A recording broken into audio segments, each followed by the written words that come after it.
আমি সেখানেও বলবো যে আমরা তার জন্য ন্যায় বিচার চাই। আমরা চাই যে যারা যারা এই ক্রাইমের সাথে জড়িত ছিল তাদেরকে কোর্টে পেশ করা হবে, তাদেরকে প্রতিটা সুযোগ দেওয়া হবে যে তাদের যেন ডিফেন্স লয়ার থাকে। এই সব সুযোগ কিন্তু আমাদেরকে দেওয়া হয়নি, আমাদেরকে বঞ্চিত করা হয়েছিল। বারবার প্রতিটা রাস্তায় আমাদেরকে আটক করা হয়েছিল। আমরা লয়ার দিতে পারবো না, আমরা সাক্ষী দিতে পারবো না, কিছুই দিতে পারবো না, কারণ তখন মব রুল কায়েম করা হয়েছিল। এইখানে দাঁড়িয়ে যেই সিদ্ধান্ত নেওয়া হবে সেটাই হয়ে যাবে রাষ্ট্রের সিদ্ধান্ত।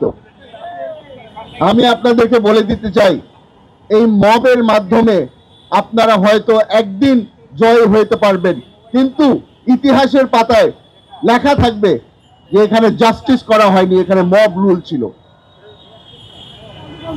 জানি যে কথাগুলো বলছি অনেকেই পছন্দ করবে না, তবে যেহেতু দায়িত্ব দিয়েছেন, রাজনৈতিক একটা দায়িত্ব পেয়েছি, আপনাদেরই শুভাকাঙ্ক্ষী হিসাবে আপনাদের সামনে দাঁড়িয়েছি, এই তিতা কথাগুলো বলা খুবই জরুরি। আমার বাবাকে যখন হত্যা করা হয় তখন একটা জিনিস আমি বুঝতে পেরেছিলাম, আপনারাও বুঝতে পেরেছেন, রাজনীতির মধ্যে ফুল স্টপ বলে কিছু নাই। আজকে অনেক জায়গা থেকে দেখলাম অনেক ধরনের ভাষণের পরে বলা হচ্ছে এটাই বলে গেলাম ফুল স্টপ। রাজনীতিতে ফুল স্টপ বলে কিছু নাই। সালাউদ্দিন কাদের চৌধুরীকে যেদিন হত্যা করা হলো, শেখ হাসিনা মনে করেছিল সালাউদ্দিন কাদের চৌধুরীর রাজনীতিতে আজকে হয়ে গেল ফুল স্টপ। 2025 সাল চলছে, সালাউদ্দিন কাদের চৌধুরীর রাজনীতিকে আমি এগিয়ে নিয়ে যাচ্ছি। ফুল স্টপের পরে আমি এসেছি, ফুল স্টপের পরে আপনারা এসেছেন আজকে বিচার চাওয়ার জন্য। আপনাদের মাথায় রাখতে হবে যে বাংলাদেশের রাজনীতি প্রতিদিন চেঞ্জ হতে থাকে।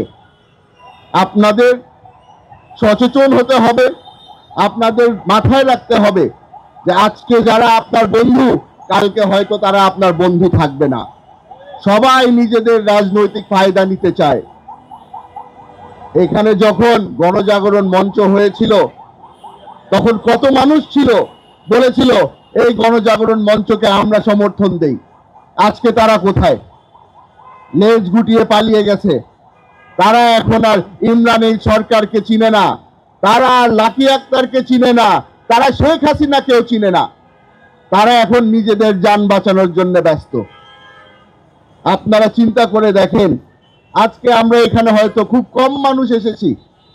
যখন গণজাগরণ মঞ্চ হয়েছিল লক্ষ লক্ষ মানুষ বাস ভরে ভরে প্রতিটা জেলার থেকে মানুষ এসেছিল। এরা কি চেয়েছিল? বিচার চেয়েছিল? এরা কেউ বিচার চায়নি। এরা চেয়েছিল ফাঁসি আর এক প্যাকেট তেহারি, এর থেকে বেশি আর কিছু চায়নি।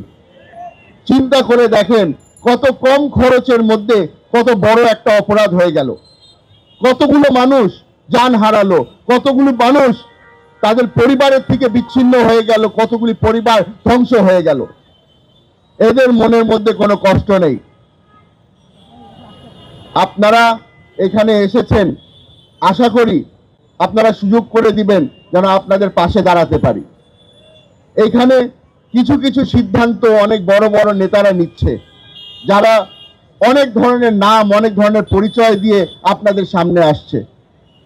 আপনাদেরকে আমি অনুরোধ করব, আপনার যদি ঈমান শক্ত থাকে, আপনার যদি বিবেক ঠিক থাকে, আপনারাও এই ভুল সিদ্ধান্তর বিরুদ্ধে রুখে দাঁড়াবেন।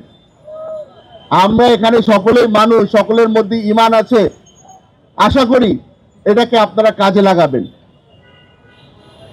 মবের মধ্যে সবচেয়ে বড় দোষ হচ্ছে গিয়ে কেউ যদি কোনো একটা পপুলার কথা বলে ফেলে, যেটা আওয়াজ খুব সুন্দর লাগে, আমরা তার পিছনে ছুটে যাই।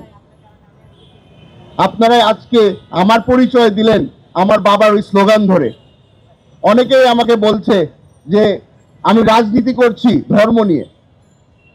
ভাইরা আমার, আশা করি আপনারা বুঝতে পারবেন যে আমি এই স্লোগান রাজনৈতিক কারণে দেই না।